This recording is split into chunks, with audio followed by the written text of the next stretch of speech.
Very good evening, everyone. So this is Venkatesh. We will be teaching economy for you for APPSC Group 1 mains classes. Okay. So APPSC Group 1 lo economy of India and Andhra Pradesh. So what are the topics that we have and how to read them and how to go about them? Because if you see all the papers that includes history, geography, or polity, they are mostly means 670 and 30% dynamic. But here in economy of India, Andhra Pradesh, it is 70% dynamic and 30% static, as you know, right? So how to go about the subject that we will be seeing today, along with the previous year questions. So today's agenda will be, we will be seeing what is the pattern of examination and simple the rank marks, syllabus of economy of paper 4, and references which are for economy of India and Andhra Pradesh, and then some of the PYQs, means last year PYQs. If you see, you will see a interesting trend regarding the 2020 paper and 2023 paper. There is an interesting trend there. We will be seeing that, and then you can ask me any doubts that you have regarding the subject. So before going into the class, how did you have qualified for the mains examination from the prelims? In prelims, there is economy of India and planning, right? So just I want to interact with you. I want to interact with you people. How did you find those questions? Means from where did the examiner ask those questions? May I know your name? Guru. Yeah. So Guru garu, prelims లో మనకి economy of Indian planning గురించి ఒక 30 questions ఇచ్చుకుంటారు. దాంట్లో ఎకానమీలో ఇచ్చిన questions అన్ని ఎక్కడి నుంచి తీసుకున్నారని నేను అనుకుంటున్నాను. తర్వాత కీ చెక్ చేసుకుంటారు, తర్వాత మొత్తం సోర్సెస్ కోసం చెక్ చేసుకుంటారు. సో ఎక్కడి నుంచి ఇచ్చారు అనుకుంటున్నారు, ఏ టాపిక్స్ టచ్ చేశారు? So what I was discussing was, yes, economy will be 70% dynamic and 30% static. So in that we were observing how questions were asked in prelims, means what are the topics that they have concentrated.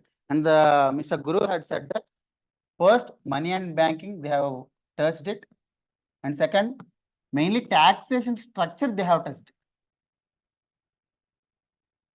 Taxation structure, they have touched it.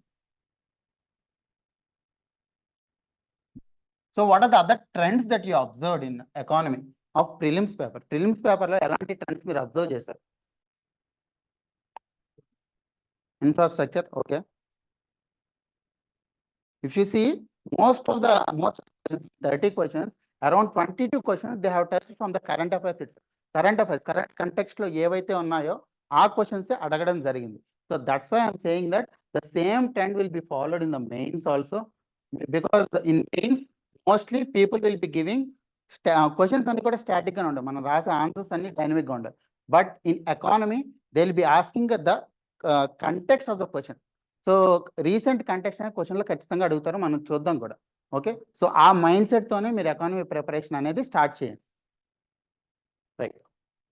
So now regarding the pattern of the examination. So firstly regarding paper 4, economy of India and Andhra Pradesh. So how much can you score from preparing for economy of India and Andhra Pradesh? Here you can score 150 marks. And then here in essay paper, you will be having socio-economic issues. So in essay, you need to write the holistically. But when you have knowledge about economy, when you have some deeper understanding about the economic aspects, and that to state issues, that to Andhra Pradesh issues, then you can score more marks. So a total of around 250 marks you can score if at all you prepare economy very well. Okay, right? Yeah. So now it is happening. Okay. So regarding the toppers, means if you see toppers, and that too particularly if you see some of the orientation sessions taken by Swati Garu, who cracked as deputy collector last year. In her words, she said that economy she scored around 90. Around 90 she scored in economy. But how much can you score in economy? How much can you score in economy overall? So the highest is around 105 to 106 marks in economy. So if at all you want to crack the services, because last time it is around 150 posts, this time it is around 81 posts, right? So considering and 10 marks extra in this particular examination, you need to score one subject around 110 marks and other subjects around 90 marks, right? So if at all you are interested in dynamic topics, if at all you are interested in relating one aspect to the other, yes, economy you can score more marks, and economy you can score more marks because if at all you are good with current affairs, you will be good with economy. That's it. Okay, right. Now regarding the syllabus, so the syllabus is divided into two parts, but they did not divide it into sections. They divided into Andhra Pradesh economy and India economy through the title itself. If at all you see, the first topic is major challenges of Indian economy. What are the major challenges? This is overall topic, means an overview of entire economy. This is not particular to India or particular to Andhra Pradesh. It is completely an overview where what are the challenges of Indian economy regarding the NPS or regarding the fiscal deficits or regarding the inconsistent growth rate. So these are the topics that you will be covering in challenges of Indian economy, right? In challenges of Indian economy. So I want to take the words of Swati Garu again, because her orientation regarding the economy, I liked it. So that's why I want to take it again. For every topic, she said, she cracked it as deputy collector. For every topic, she will be writing the topic, and for every topic, she'll be writing what is it or definition of it. You need to see each and every word in the syllabus. You need to see each and every word in the syllabus, and you need to write what is it about or definition of it. And then what is happening with it in recently. What is happening with it recently means what is the problem regarding it, why it is in the syllabus. And then government action towards it,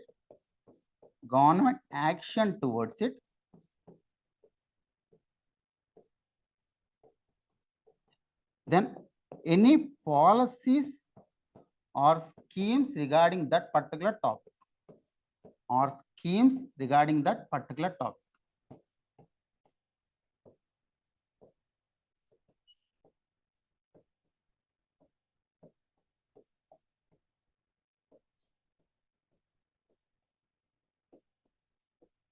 So as I clearly said at the start itself, economy is 70% dynamic and 30% static.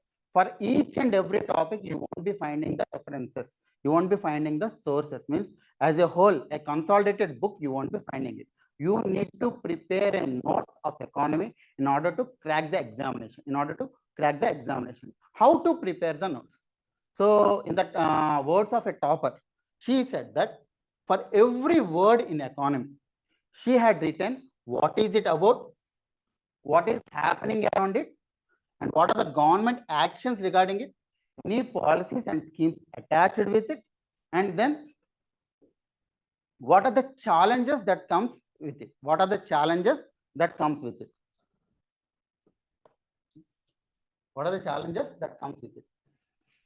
So for every topic, you need to do that. And then, okay.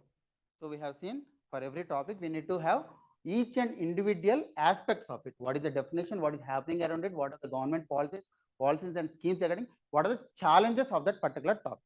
So in this particular major challenges of Indian economy, we have inconsistent growth rate. Why did they mention inconsistent growth rate in the syllabus itself? Because it is a negative aspect, right? They can mention growth rate or they can mention national income and its growth. So why did they mention inconsistent growth rate? Any idea? Why did they mention?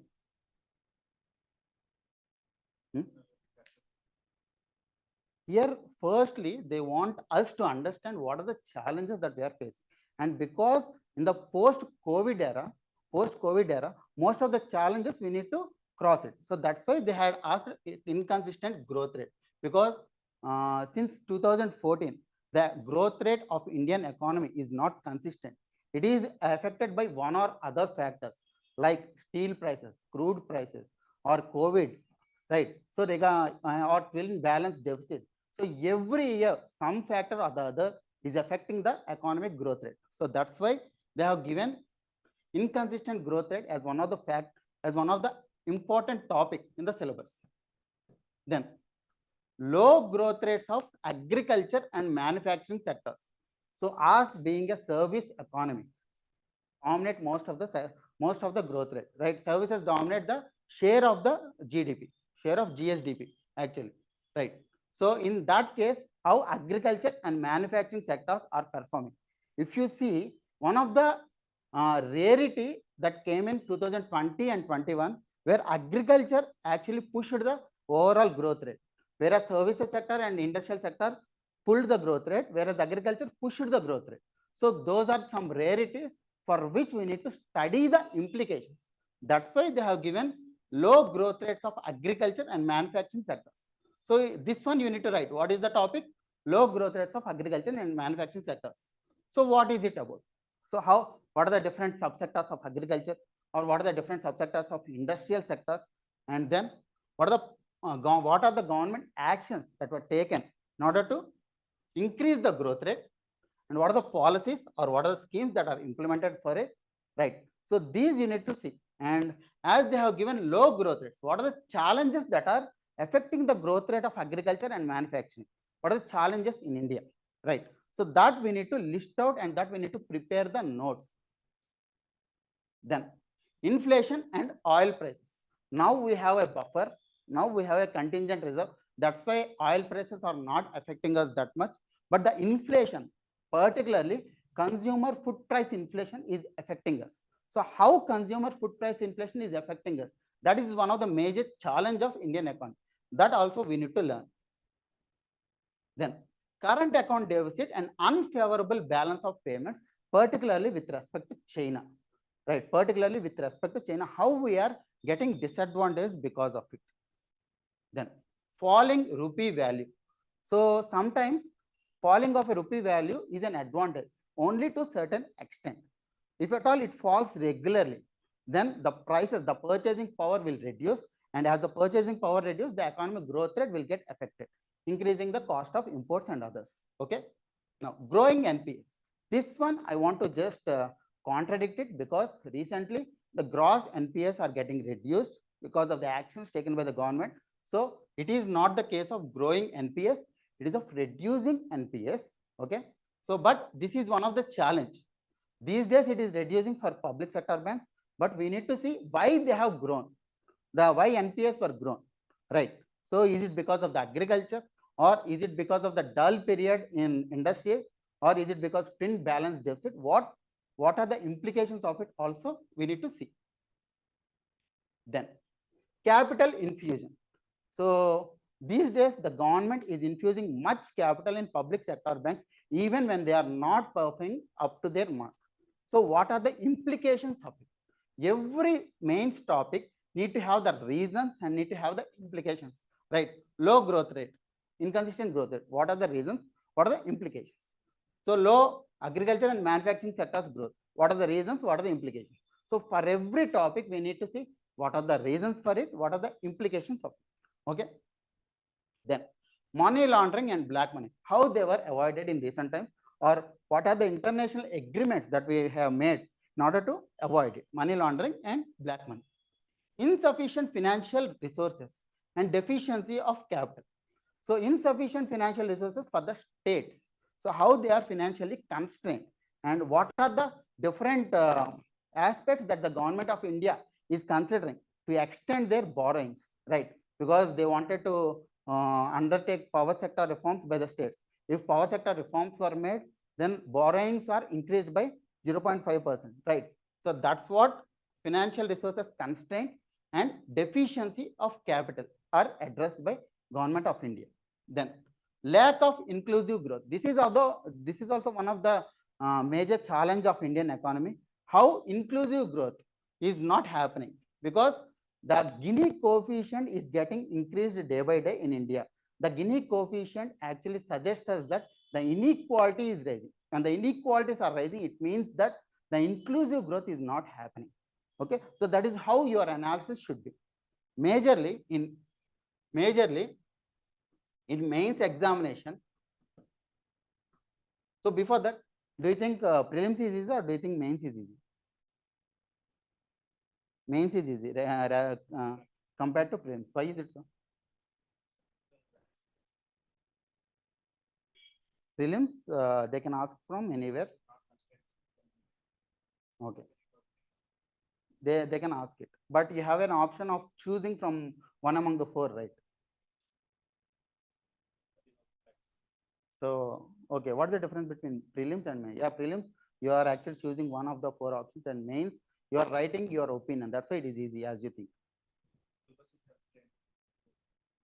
Syllabus is constant. Okay. So the syllabus is not lesser, the syllabus is same, but here in prelims you have objectivity. In mains you have subjectivity. Most of the people feel that mains is easy because of its subjective nature. If at all I ask what are the challenges that Indian economy is facing and what actions should be taken by the government of India in order to address them. So every person who qualified for mains examination can write the answer, because every person knows what are the challenges that Indian economy is facing on an overview. But here lies the catch. If at all you write what are the challenges itself without addressing them with substantiation or examples of the recent trends, then that answer is not at all relevant in nature. So that's why it is not subjective in nature. The subjective supported by the facts. Okay. So prelims, you have most of the times you have facts. You can choose one. The objective nature is there. But in mains, your subjectivity should be supported by the objective nature of the examination, right? The objective facts, right? Without facts, there is no analysis in the mains. Mains is about analysis, but without the support of facts, mains is about nothing. Okay, right? Now, sustainable development, as it is the case in recent trends. So how sustainable development, how Indian government as well as the state governments are pursuing sustainable development, how each of the goals are pursued. Nature, causes, consequences, and solutions of this problem. As I told you, what are the causes of it, what are the implications of it, and what action did the government take. Okay, so all these issues will be addressed in major challenges of Indian economy, as we can see. Now, resource mobilization in Indian economy, resource mobilization in Andhra Pradesh.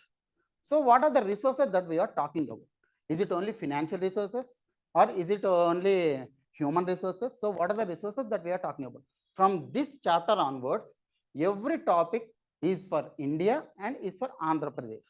So whenever you are studying for India, like resource mobilization of Indian economy, sources of financial resources for public and private sectors. So the same case study you need to study for the Andhra Pradesh economy also. So that one topic you can study for both India and Andhra Pradesh at a time. So two chapters you can cover it at a time. That's what I want to tell after this particular chapter. Okay. So this particular chapter is about major challenges of Indian economy, for which we need to study different documents, which I will be telling later. Here onwards, you need to study two chapters at once, where the topic that is addressed in India, you need to extrapolate it to the states also. You need to extrapolate it to the states also. So here you need to study about the financial resources, the budgetary resources, as well as how human resources are improved, That's what about resource mobilization of Indian economy and resource mobilization of Andhra Pradesh, where budget and economic survey comes into the picture. Here, government budgeting in Andhra Pradesh.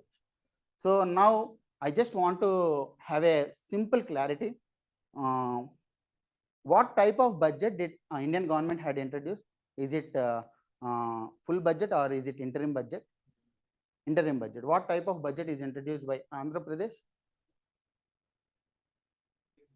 Interim budget. Can the governments introduce vote on account budget in the interim budget?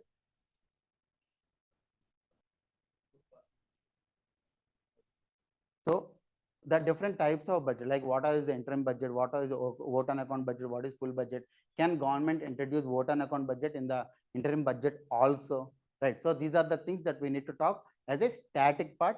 And then on top of it, the budget, what types of budget are there, like gender budgeting. In 2023 they have given about gender budgeting also, so that is one of the type of budget that we need to study. Okay, then highlight of current year's union budget and its analysis. So there will be one question. The budget will be released, Andhra Pradesh budget and Andhra Pradesh economic survey. The full budget will be released mostly by June end, if at all I am not wrong. June end. So will examiner ask us regarding that budget in the September examination? Will he ask? No, he won't ask. First thing, all the questions that the examiner gives are of static in nature or are of generalized in nature. We need to include the facts. We need to include the latest data. We need to include the latest policies in our answers. So don't expect examiner to ask a specific question regarding the budget or specific question regarding the socio-economic survey. We need to include wherever it is possible regarding the latest trends of economy for Andhra Pradesh as well as India. So the budget that will be introduced by Andhra Pradesh at the end of June or by India and June, I think around June 15th. So both need to be written, both need to be understood well regarding the trends. The trends you need to understand in order to write it in the examination. Okay. Now, inclusive growth. Here in inclusive growth, you need to study about different policies and different schemes for different sectors. Okay. And then agricultural development. Here we need to study about agricultural census also, that tells us about the land holding patterns, the type of cropping patterns that we follow, and how the agricultural GDP is increasing, and how the share of agriculture in GDP is increasing time and again, and how food grain production is increasing, right? So all these things, and what are the aspects that are pulling back the agricultural sector in these days, So that we need to study. And then industrial development and policy, which they have said clearly. Regarding this, the industrial policy of Andhra Pradesh 2020 to 23, how it had performed, means whenever there is any policy, the government or the examiner will ask what is the success of that particular policy. We need to study what are the objectives and what are the goals of that particular policy, how far they have succeeded after the completion, because industrial policy 2020 to 23 have completed, right? So now we need to study how far it has succeeded, how far YSR AP1 have succeeded in bringing the companies to Andhra Pradesh. So that we need to write in the examination, that we need to study in this particular chapter along with MSME development also. Okay. Now, infrastructure in India. So do you think India is a consumption economy or a investment economy? Consumption economy. So in this consumption economy, these days, the government of India and that to the government of Andhra Pradesh and several states are investing more on capital expenditure, capex. So why infrastructure development is necessary in the consumption economy? Consumption economy, because if we produce the goods, the consumption economy will increase. We can actually import the goods rather than the production. So why infrastructure development is happening? Yes. The import cost is much, that's why the make in India concept is increasing, and at the same time the center is implementing the investment model, like they are investing on capital expenditure, and the state of Andhra Pradesh is investing on welfareism. What do you suppose? So these type of questions can be asked, because the state's concept of welfare economy and the center's concept of capital expenditure economy or capital intensive economy, which I can say. So which one is good for the development? Is it investment model that is good, or is it welfareism model that is good? Right. So which one is good? We have to balance both, because as the inequality is increased, the marginalized sections should be given more benefits, which can be happening through welfareism economy, but at the same time we need to provide opportunities to the people in order to grow. For that, capital intensive economy is necessary. That type of analytical questions they can ask because of the situations that are happening around us. Okay. Now, different types of projects like Sagarmala project or Bharatmala Pariyojana, each and every project that we'll be reading, each and every project in the class. Okay. Now, if you ask me, what are the references that you need to follow? Because we have discussed for 10 to 15 minutes, what are the different topics in the syllabus? One, how you need to study economy. Is it through standard books that you need to study, or is it through different documents that you need to study? First thing, you need to prepare notes for economy. Forget about other subjects. Other subjects, you can, I think, polity, you can actually depend on Lakshmikant. Polity means people will say Lakshmikant. But here in economy, when you see each and every topic, is there any static topic in this particular topics? Is there any static part? Major challenges of Indian economy, it is a dynamic part. Resource mobilization, dynamic part. In Andhra Pradesh, it is dynamic part. Budgeting, government budgeting in Andhra Pradesh. Inclusive growth, agricultural development in Andhra Pradesh. Industrial development, policy of Andhra Pradesh. Infrastructure in India, infrastructure development in Andhra Pradesh. So every topic is dynamic in nature. None of the static topics like planning or static topic like land reforms, these were not included in the syllabus of the mains. That means that every topic that you need to study, you need to link it with the current affairs and you need to write the notes of it. How to write the notes of Indian economy? First, if you see the major challenges of Indian economy, most of these are addressed in socio-economic survey. Most of these are addressed in economic survey and socio-economic survey, both, right? So now the recent economic survey did not come. So then you need to wait for the next economic survey to come, isn't it? No. Economic survey is the continuity of the schemes and continuity of the trends of economic growth. If the recent economic survey is not released of 2023-24, take 2022-23.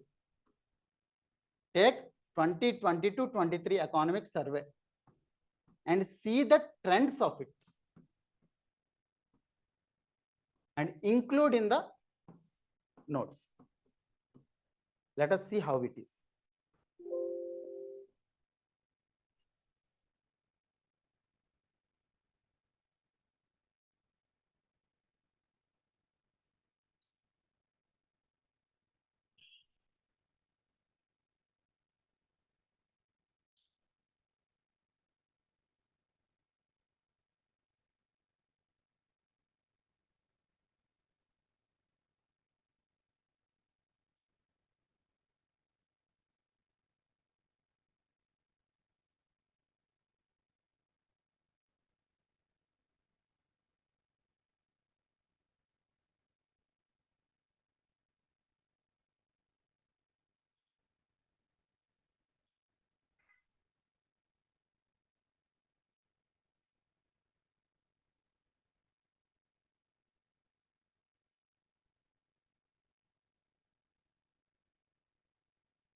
Yeah.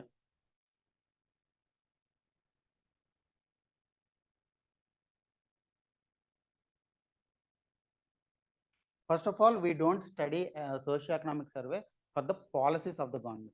We study socio-economic survey for the trends that were happening around 3 to 4 years or 4 to 5 years. Let's see how it is. Yes, the importance of socioeconomic survey, even when the latest was not released, that is more useful. When you get the new economic survey or when you get the new socioeconomic survey, add that particular years 2003, 23, 24's data to it, data to your notes. Don't wait for the survey to come, because if at all we wait for the survey to come, by then it is too late. By then it is too late. How it is, just let me tell you.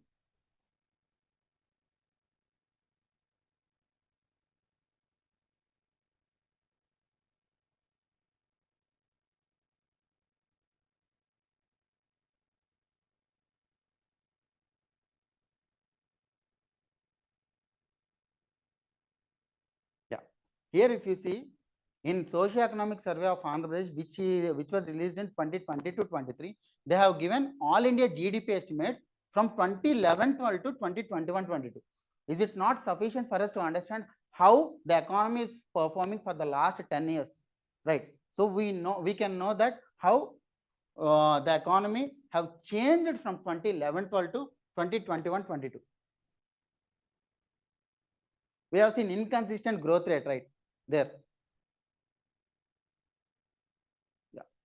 Here, if you see the GDP's growth rate, it is at current prices, it is 13.8%, 13%. It has reduced 10.5%. It has reduced continuously, and then it had increased again. Then it had taken a dip. So from this we can understand, means wherever it had taken a too long dip, we need to study what are the reasons for it. Why the growth rate had dipped. If at all in 2013-14 the growth rate had dipped. Why is it so?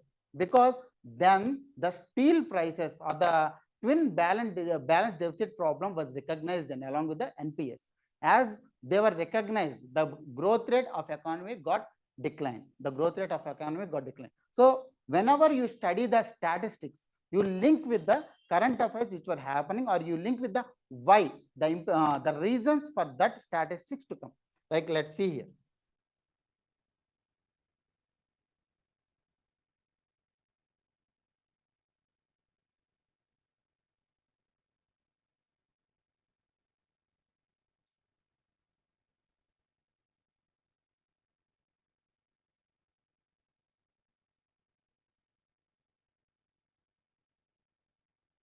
See, if you see in this particular statistics, agricultural sector in 2018-19 it is 2.1%. It is not performing up to the mark.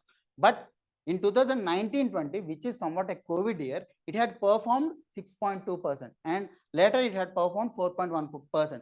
And the same years, industry sector had dipped down, minus 1.4%, minus 0.9%. So from these particular statistics, we can say that in this particular 2019-20, 2020-21, agriculture sector had pushed the Indian economy rather than the industrial and services sector, which had dipped down because of the COVID restrictions. So this is about the statistics importance. You do not neglect the statistics importance whenever you are writing an answer. If you need to write how inconsistent economic growth is there in India, you need to substantiate your answer with these particular facts. How it is happening from 2011-12 to recent 2023-24. In this particular thing, they have given till 2021-22, 2022-23. But later you need to add by seeing the economic survey which will be released later. You need to add 2023-24 data. That is only 1 year's data. That's I think one of the students have asked, sir, how is it relevant?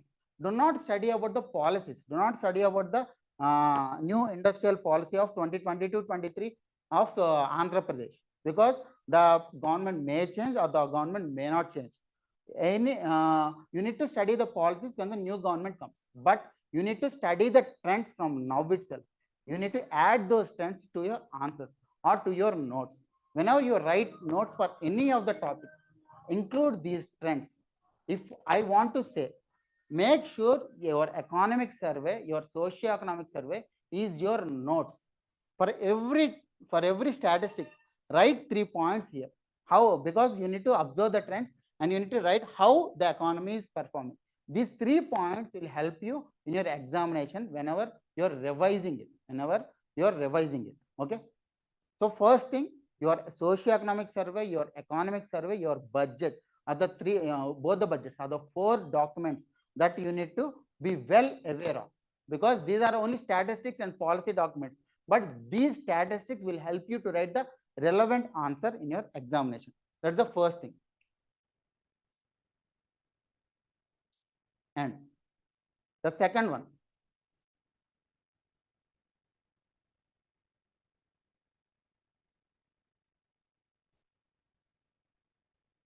in 2024, Indian economy have released a document called Indian Economy Review, which is a 74-page document, Indian Economy Review. In this particular document, instead of economic survey, they have released it. This is a 10-year document, which is not economic survey. The chief economic advisor has clearly told that this is not an economic survey. This is only an outlook of the last 10 years, right? In this particular Indian Economy Review, which is a 74-page document, all the trends of GDP, all the trends of external sector, the welfareism, the welfare mechanism that they had kept in place, everything that they have given. So make sure you write notes of it. These 74 pages, make sure you write synopsis of it. And then comes, I think most of the times you have inflation, or you have inclusive development, or you have current account deficit. These static topics or these core issues, you can read it from Vivek Singh, where explanation is given clearly, or Nitin Singhania. These two books that we can use for Indian economy. Okay. For Andhra Pradesh economy, there is no need to study any standard reference book. Study standard reference book for core issues like inflation, current account, capital account, or inclusive growth. Study standard books for these concepts and extrapolate it to Andhra Pradesh. If at all you study inflation, what are the core concepts that are there in inflation? What is inflation? What is demand pull inflation? What is cost push inflation? And what are the types of inflation like consumer price index and wholesale price index? What is base year that they are measured of? Right? What are the different items that are there in that particular index? These are the core topics that you will be studying, and then you need to link it with the what is recent consumer price index in the month of February, for India. And at the same time, when you are studying about India, you need to study about Andhra Pradesh also, how inflation or how consumer food price inflation is affecting Andhra Pradesh growth, right? So any topic that you need to study in this particular syllabus, you need to extrapolate it to state topics also. Do not study any reference book that is there, because that may be of previous statistics, those statistics may not get updated. So make sure you write your own notes. Okay. Then these 4 books, I think Vivek Singh and Nitin Singhania, for core concepts like inflation, or like current account deficit, or like GDP estimates, national income, and then economic survey, socio-economic survey for the statistics and recent trends of agriculture, industry, services, inclusive growth, that includes education and health also, right, and infrastructure. So all these concepts are addressed in the economic survey and socio-economic survey. Make sure you study them and you write notes out of it. Let's say that, sir, in economic survey or socio-economic survey, they won't give completely about Visakhapatnam Chennai industrial corridor. They will be giving how much it have completed. Then you need to go to the Vizag Chennai industrial corridor website and you need to read what is it about and which agency is actually supporting the Visakhapatnam Chennai industrial corridor project, right? So you need to write the notes of it. Study the basic concept in that particular website, and you need to get the topics from the socio-economic survey or economic survey itself. And then after these 4 documents, when you get accustomed to these 4 documents, the next document that you need to study, state of finances, a study of budgets.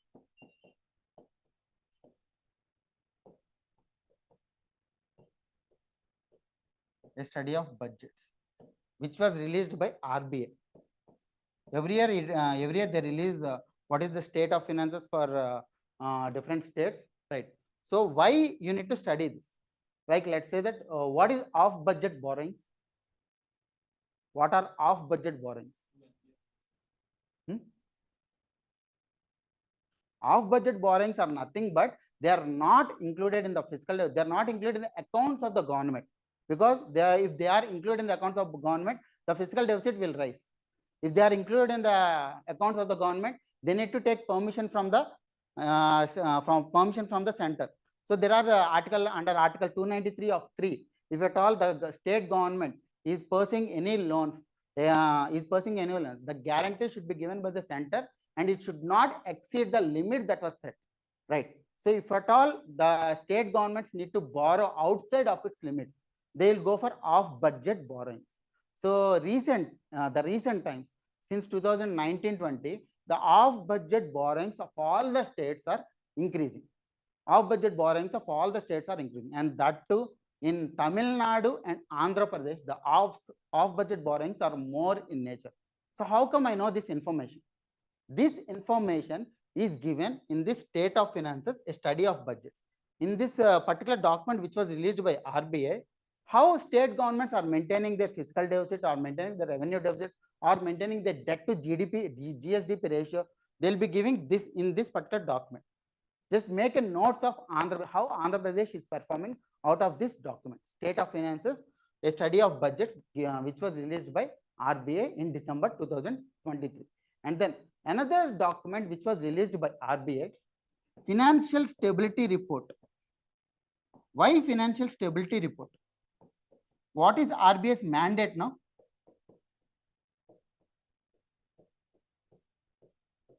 What is RBI's mandate now? RBI need to control the inflation. RBI need to control the inflation according to Section 45 ZB of Banking Regulation Act of 1949. RBI need to control the inflation.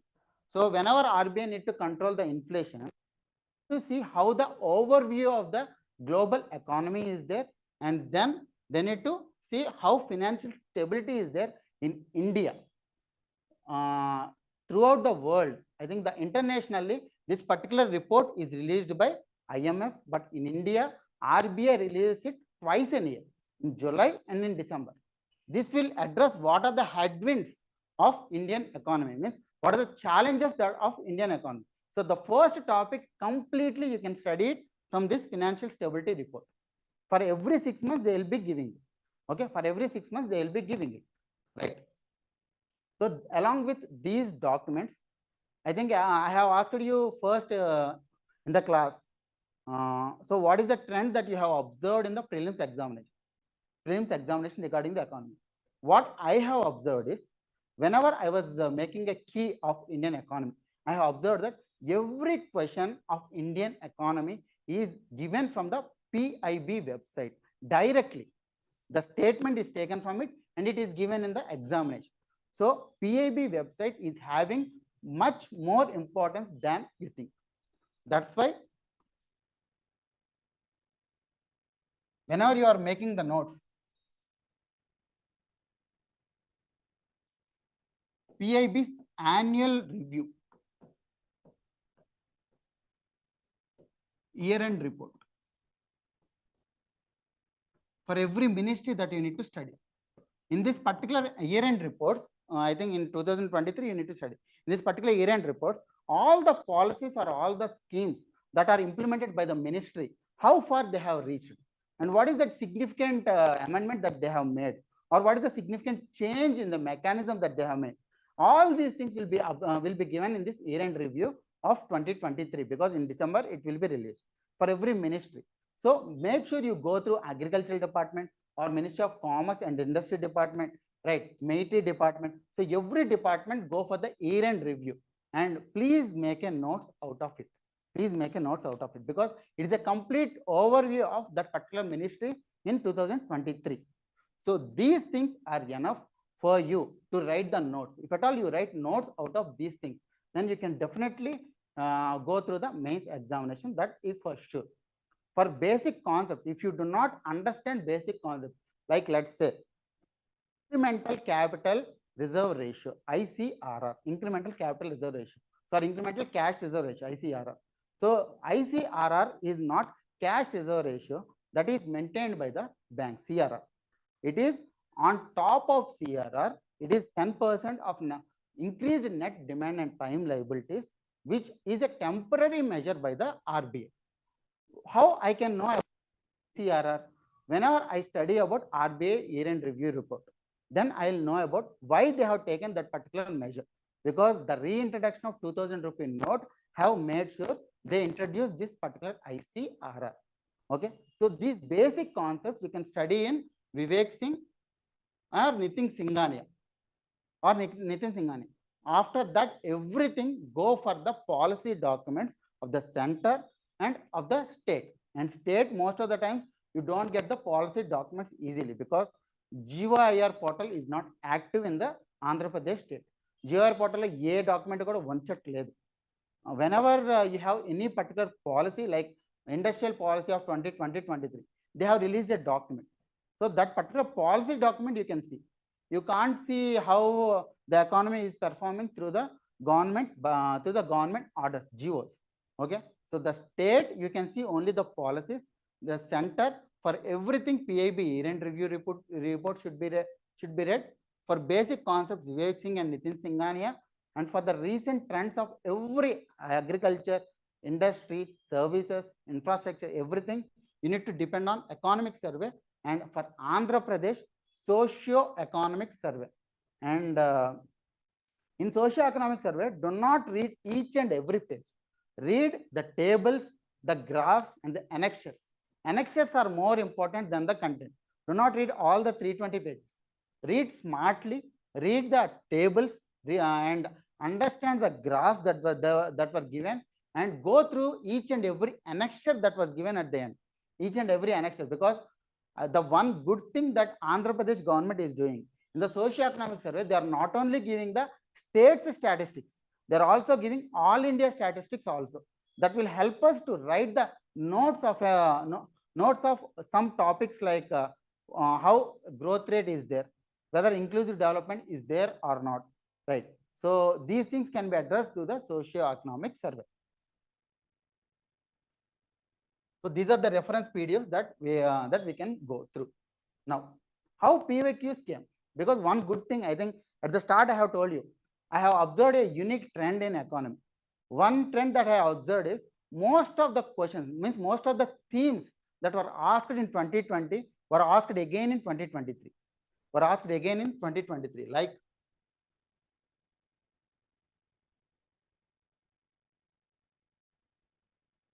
this rainbow revolution, it was asked in 2023. And in what did they ask? Explain the impact of rainbow revolution in India. Discuss the scope for industrial transformation in Indian agriculture. This is the impact of rainbow revolution. What did they ask in 2020? What do you mean by industrial revolution? What are its objectives? Discuss. Means they have asked it here. What do you mean by rainbow revolution? And here they have asked about impact of rainbow revolution. That is one thing. And then the other topic seems to be smart city program. They have asked in 2020. They have asked in 2023. So most of the policies like fiscal policy, how monetary policy transmission is there. So these things were asked in 2020 and asked in 2023. So the PYQs play a major role in narrowing down your topics. Means as the Guru said, we have vast syllabus, Indian economy and Andhra Pradesh economy. We need to narrow down the syllabus in order to concentrate on few topics and revise it time and again. In order to do that, PYQs play a major role. Take 2018 question paper, 2020 question paper, 2023 question paper. So all these three, if you see at a time, you will see the trends of what examiner is asking.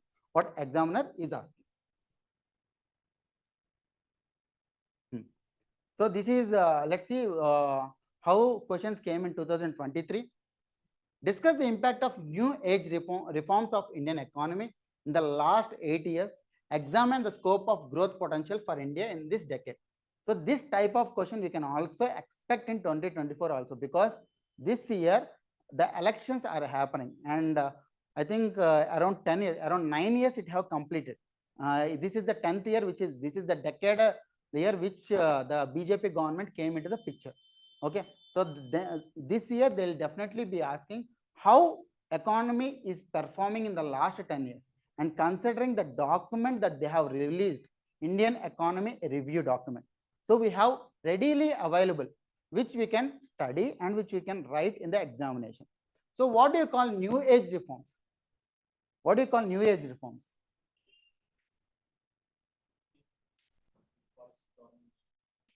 Means every government means, let's say that if we take the picture of Telangana previously BRS government was there, now Congress government was there.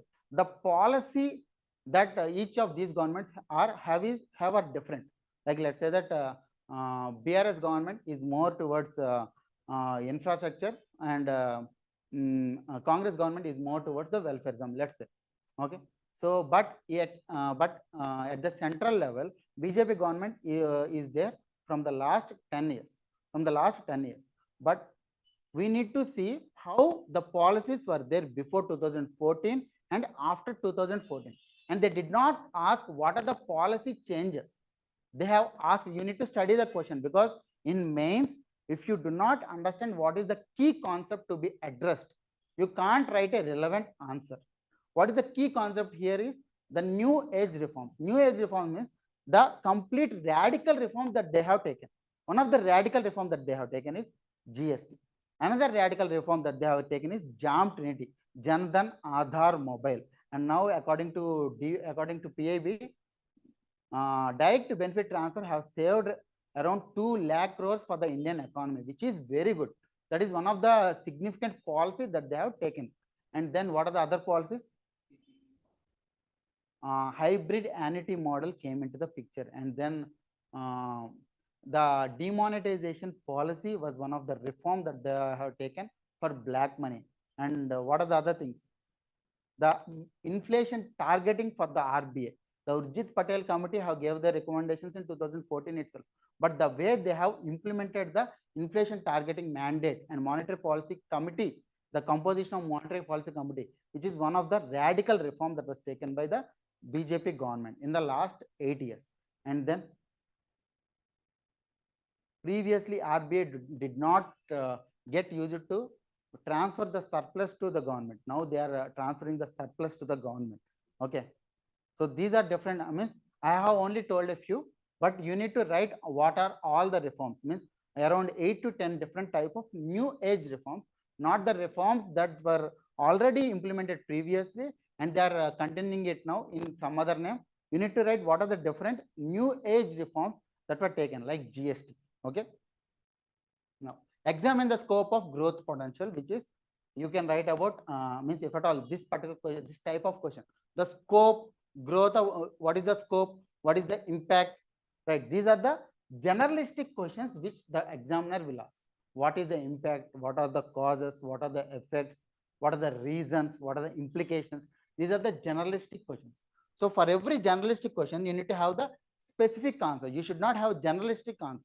You need to have specific answer, like in impact.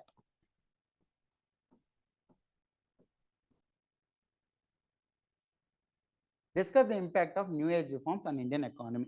They have clearly asked it about Indian economy, not the complete society. If at all they have asked the impact on the society, you need to write economic dimension, you need to write social dimension, you need to write political dimension, everything you need to write. But they have asked about Indian economy. It means how these new age reforms have affected the macroeconomic variables of Indian economy. What are macroeconomic variables? National income was is one of macroeconomic variable. Inflation is one of macroeconomic variable, right? And current account deficit is one of macroeconomic variable. So all these macroeconomic variables, how they have got affected, how they are state own tax revenue. State's own tax revenue is one of the macroeconomic variable, right? So all these aspects, how they got transformed with these new age reforms. So that you need to have categorization, which is called categorization. In economy, if you have impact, reasons, measures,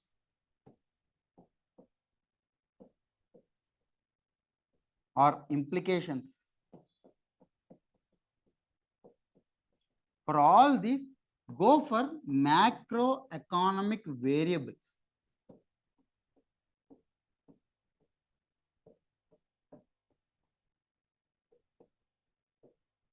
There are around 9 to 10 macroeconomic variables, how they were changing, because all these are generalistic questions. If you write or if you categorize according to macroeconomic variables, then your answer will get specific, because whenever you are how new age reforms have impacted inflation, you need to write how inflation got subsided, how inflation targeting of RBI made sure the inflation is under control of 4 to plus or minus 2%. So you need to have the data, right? So if you substantiate with data, that will be the specific. There is a general answer, there is specific answer. What is the difference? The difference is the examples and the data, the substantiation that you give, it makes the general answer becomes specific. Impact, reasons, measures, implications, all these can be addressed through macroeconomic variable perspective. This is one of the categorization. The second categorization, sectoral categorization, like how it have affected the agricultural sector, how if it had affected the industry sector, how it had affected the services sector.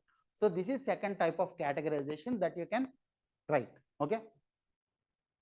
Now, I think as you have choice for every question, is the exchange rate of Indian economy fully determined by the market? Explain the effects of rupee depreciation on the Indian economy. Discuss the role of RBI in defending the falling rupee. This is the question from challenges of Indian economy. Means yes, the rupee is falling. How to control the depreciation of rupee, and what role does RBI play in controlling the depreciation of rupee? That is what they have asked. Okay. So how many questions are there? One, is the exchange rate of Indian economy fully determined by the market? That's the first question. Whether you need to write whether it is fixed policy regime or floating policy regime. Then explain the effects of rupee depreciation on the Indian economy. When they ask about effects, what will you write? Yes. That is, those are the macroeconomic variables. So these are the effects that you said, like exports will get costly, or imports will get cheaper, right? Imports will get costly and exports will get yeah, right. So the effects you need to write according to the macroeconomic variables.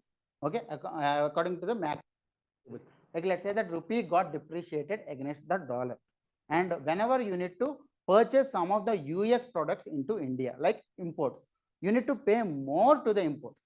And whenever you export any of the product, then you will get the lesser returns, because as the rupee got depreciated, you got lesser returns. Okay.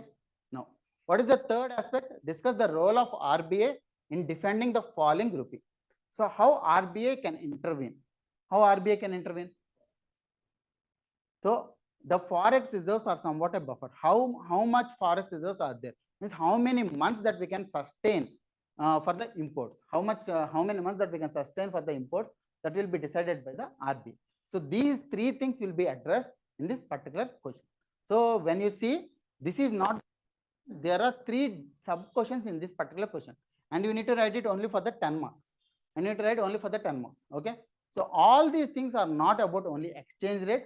The exchange rate, effects of rupee depreciation, and what role does the RBI play in rupee depreciation. You need to study about exchange rate in a holistic manner. Now, one of the other thing, what is meant by monetary policy transmission? Explain the issues experienced during the process of monetary policy and suggest steps to overcome these issues. So anywhere till now, did you see any specific question? There is no specific question. All the questions are generalistic in nature. And the one of the question is monetary policy transmission. So what you need to write here? What is meant by monetary policy transmission? Do we need to write it about monetary policy committee? No. We need to write how the monetary policy decisions, means the monetary policy statement for every 2 months, they'll be making the decisions. How they are not addressed at the bank level, how they are not getting penetrated in till the customer, how they are not penetrated till the customer. So that's why the change in MCLR is there, right? Change in MCLR is there. So the monetary policy transmission is regarding that MCLR only. Now, explain the issues experienced during the process of monetary policy and suggest steps to overcome these issues. Whenever explain the issues came, here you need to write what are the aspects that monetary policy committee considers. Monetary policy committee considers not to decide the policy. Then suggest steps to overcome these issues. For this, you need to study RBI monetary policy statement, recent monetary policy statement. They'll be telling how LAF rates, liquidity adjustment facility rates are there, and they'll be telling why they have went for expansionary policy or accommodative policy, what is the stance that they have went for, and why did they go for it. They'll be telling the reasons. So those reasons should come here. Okay. Now, what are the different policy, fiscal policy tools used in India? Can customs and excise duties be used as flexible fiscal policy tools in order to increase revenue and control inflation? Discuss. Right. So what are the different fiscal policy tools, not monetary policy tools? Here they have addressed about monetary policy. Here they have addressed about fiscal policy. And for every question, if you see, they did not ask a single question. They asked at least 2 questions in one particular question. Okay.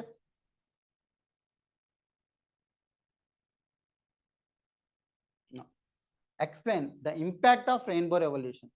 Right. As I said, what is the impact of rainbow revolution? And then what is the scope of industrial transformation in Indian agriculture? How industrial transformation will come? Because of the food processing or because of the share of fisheries and livestock sector, livestock subsectors which were increasing, that can industrialize the agricultural sector. Next, explain the regulation of agricultural markets in India. Discuss the scope of farmer market linkages with a special mention to the ENAM in India. So why did they ask it? Why did they ask this question? Any idea? The farmer bills were repealed, right? So that's why they have asked how agricultural markets were regulated in India.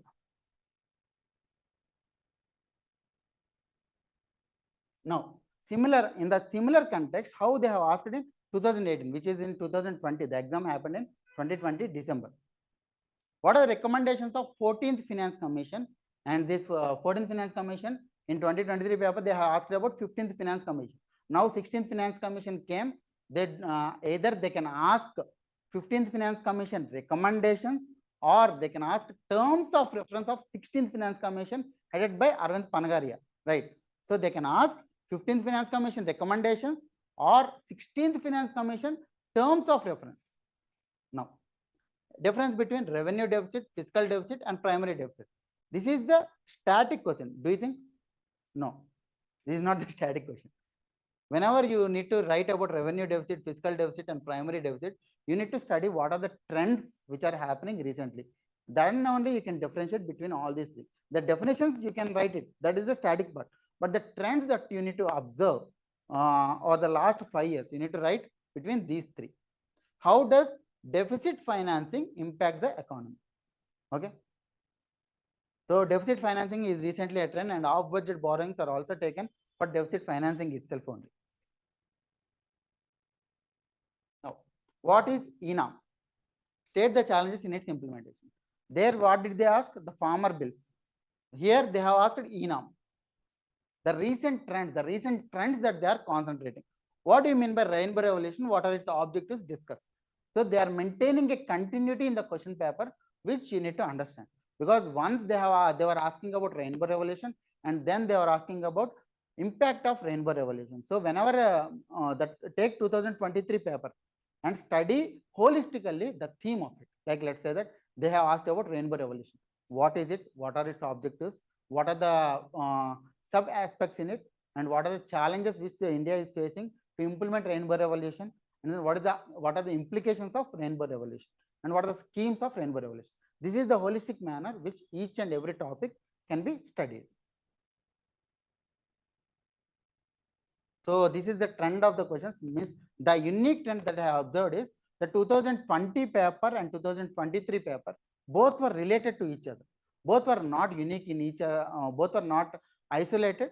Both were having continuity in the question paper.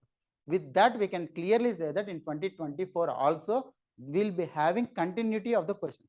Continuity means they won't be asking the same question. They'll be asking the same theme of the question, the same theme of the question. Like let's say they have asked about revenue deficit, fiscal deficit, and primary deficit. What they can ask this time? They can ask about current account deficit. They can ask about current account deficit, right? The static topics where dynamic trends can be included. Where dynamic trends can be included. They have asked about GINA. What they can ask this year? The food processing, it is recently in the trend, they can ask PMFME sector question. Okay, right. So this is the picture. This is the overview of Indian economy that we need to study. Okay, that we need to study. How the classes will be? The classes will be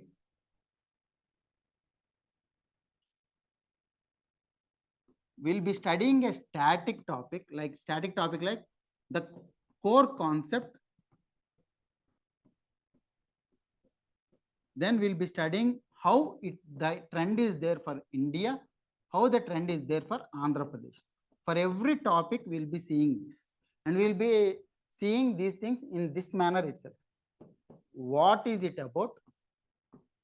What are the features of each of the topic, means each of the subtopic which is mentioned in the syllabus, and then what are the challenges, what are the trends, this one will come. Then what are the policy measures? For every aspect, we will be studying these things in the classroom. Okay.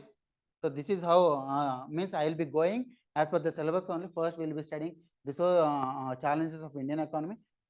Then we'll get an overview of the Indian economy.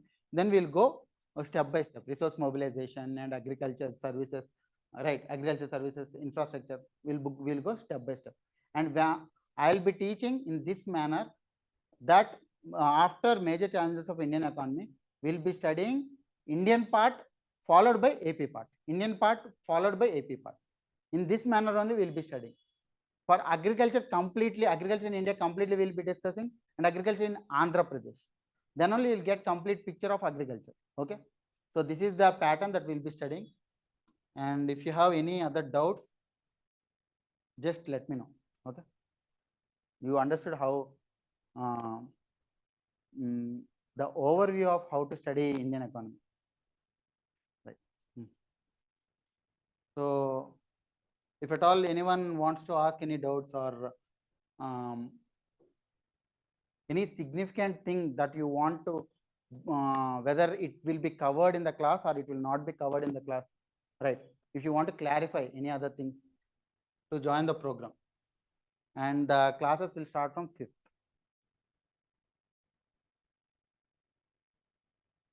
So the syllabus, the PYQ trends, we have seen how PYQs have the continuity. They are not isolated. They have continuity in itself, right? Yeah. Any doubts? Means regarding the preparation, do not prepare India and Andhra Pradesh in an isolated manner. Prepare, if at all you are preparing agriculture, prepare static topics like what are the kharif crops, what are the rabi crops, what is minimum support price, who decides minimum support price. All these things you will be studying, and how the trends of agriculture in India will be there, and how the trends of agriculture in Andhra Pradesh will be there. Then complete topic will be completed, right? Then go for the next topic. Yeah. If at all you have any doubts, just type it in the chat. I'll be addressing them. And do not rely or do not search for the sources. అంటే మీరు sources కోసం వెతుకుతూనే సగం time waste అయిపోతుంది. Sources కోసం వెతకండి. Sources అనేవి only static topic or core concepts కోసం మాత్రమే సోర్సెస్ పెట్టుకోండి. లైక్ వివేక్ సింగ్ కానీ, నితిన్ సింఘానియా కానీ స్టాటిక్ టాపిక్స్ కోసం పెట్టుకోండి. And NCERT macro economic fundamentals ఉంది, కానీ it is not addressing the crucial aspect for the mains. ప్రిలిమ్స్కి ఓకే, కానీ మెయిన్స్కి it may not be sufficient. Okay, right.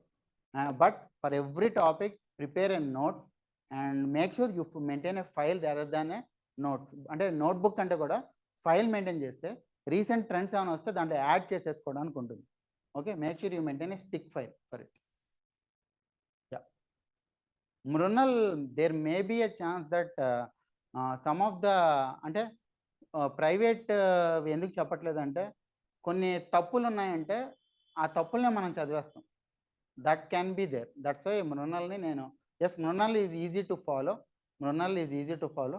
But make sure you write your own notes rather than relying on the gist of Mrunal. Okay, ఎందుకంటే trends change అవుతూ ఉంటాయి కాబట్టి. And that to prelims అనుకోండి, మీరు ఖచ్చితంగా ఏంటి జిస్టులు చదివితే అయిపోతుంది. But mains unit have analysis కావాలి అంటే మీరు కోర్ కాన్సెప్ట్తో పాటు ట్రెండ్స్ అన్ని కూడా మీ చేత్తో మీరు రాసుకున్నప్పుడే then you will be having a picture of latest data. అదే కదా, ఇప్పుడు 2022-23 డేటాతో మనం క్లాసెస్ ఇప్పుడే స్టార్ట్ అవ్వనవి. By the time I start the classes RBI monetary policy statements కావచ్చు, 2022-23 సోషియో ఎకనామిక్ సర్వే కానీ ఎకనామిక్ సర్వే కానీ కావచ్చు, ఇవన్నీ తీసుకునే ఈ ఎగ్జాంపుల్స్ ఇంక్లూడ్ చేస్తేనే క్లాసెస్ అన్నీ ఉంటాయి, ట్రెండ్స్ అన్నీ ఉంటాయి. Okay, and I think economic survey and budget when it gets released I will be giving the gist of it. Gist అనేది నేను ఇవ్వగలను. అండ్ ఒకవేళ మీరు జిస్ట్ వెంటనే చదువుకోవాలి, బికాజ్ ఎకనామిక్ సర్వే బడ్జెట్ వచ్చిన ఒక 1 వీక్లో నేను ఇవ్వగలను, కానీ వెంటనే మీకు పిఐబిలో కూడా హైలైట్స్ అనేవి అవైలబుల్ ఉంటాయి. ఓకే, క్లాస్లో ఖచ్చితంగా టీచ్ చేస్తాను. క్లాస్లో ఎకానమీ అనేది only without any latest reports కావచ్చు, లేటెస్ట్ డేటా కావచ్చు, అవి లేకుండా టీచ్ చేయడం అనేది అసాధ్యం. అది లేకుండా టీచ్ చేస్తే మనం 10th క్లాస్ చదువుకున్నట్టే. Right,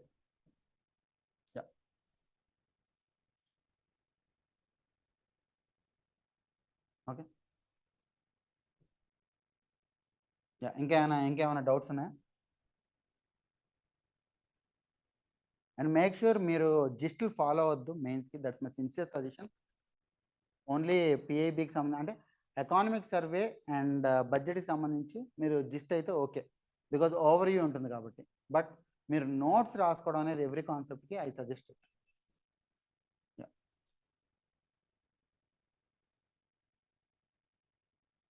okay, right.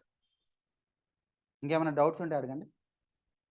How to prepare our economy అంటే ఎకానమీ కంప్లీట్గా డైనమిక్కే. 70% డైనమిక్ ఉంటుంది, 30% స్టాటిక్ ఉంటుంది. So do not rely or do not wait for the sources to come. And iPad అవి ఉన్న వాళ్ళైతే డైరెక్ట్గా దాంట్లోనే తీసి అంటే స్నిప్ షాట్స్ పేస్ట్ చేసుకుని పెట్టుకోవడం బెటర్, ఇండివిజువల్ ఫైల్స్ కింద.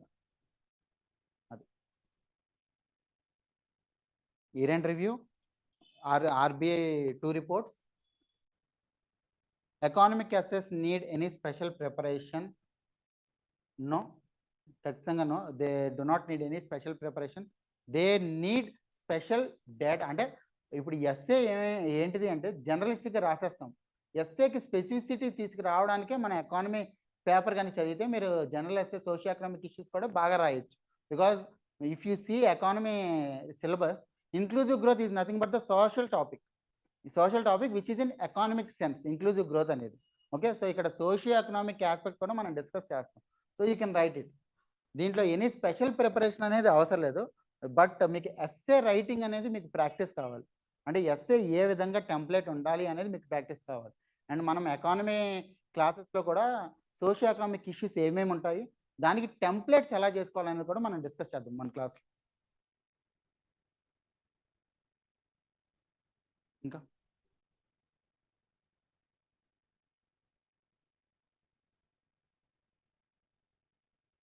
ఓకే, ఇంకేమైనా డౌట్స్ ఉంటే అడగండి. ఆర్ ఎస్, my name is Venkatesh and I will be teaching economy of India and Andhra Pradesh, and we will be having classes from 5th onwards. And 5th onwards economy start avadu. I think complete mains classes అనేవి start అవుతాయి. And whenever economy is scheduled, our classes will be in such a manner that మనం ప్రతి ఒక్క అంటే సిలబస్లో ప్రతి ఒక్క టాపిక్ది what is it about and what are the features of it, what are the challenges of it, what are the government policies regarding it, and how sustainable development goals can be linked కూడా చూద్దాం. Because sustainable development is one of the crucial aspect. Okay, ఇవన్నీ individual ప్రతి ఒక్క కాన్సెప్ట్కి along with the recent trends అనేవి కూడా ఖచ్చితంగా చూడాలి. ఓకే, ఎందుకంటే మీరు ఇవాళ పాలసీ రేట్స్ చూసారు, liquidity adjustment facility policy rates చూసారు. రేపు వచ్చేసరికి మానిటరీ పాలసీ స్టేట్మెంట్ వచ్చింది. ఎల్లుండి వచ్చేసరికి మీరు సేమ్ ఈ రోజు కానీ డేటా చూసి అదే చెప్తే it may be wrong because monetary policy statement వచ్చిన వెంటనే డేటా అనేది మారిపోవచ్చు. సో ఎప్పటికప్పుడు డేటాని అప్డేట్ చేసుకుంటూనే ఉండాలి మనం. And that RBI website open చేయగానే మనకు అన్ని పాలసీ రేట్స్ అన్నీ కనిపిస్తాయి. లెఫ్ట్ సైడ్లో మీకు పాలసీ రేట్స్ అన్నీ కనిపిస్తాయి. రిజర్వ్ రేషియోస్ కావచ్చు, పాలసీ రేట్స్ కావచ్చు, అవన్నీ మీకు కనిపిస్తాయి. So make sure you make it a habit. Weekly once కావచ్చు, ఆర్ మానిటరీ పాలసీ స్టేట్మెంట్ రాగానే కావచ్చు, just go through it and add it to your notes. అండ్ ఒకవేళ కానీ తగ్గించడం కానీ పెరగడం కానీ చేసినట్టయితే make sure why they have increased it or why they have decreased. Okay, అది రాసుకోవాలి ఖచ్చితంగా. Thank you everyone.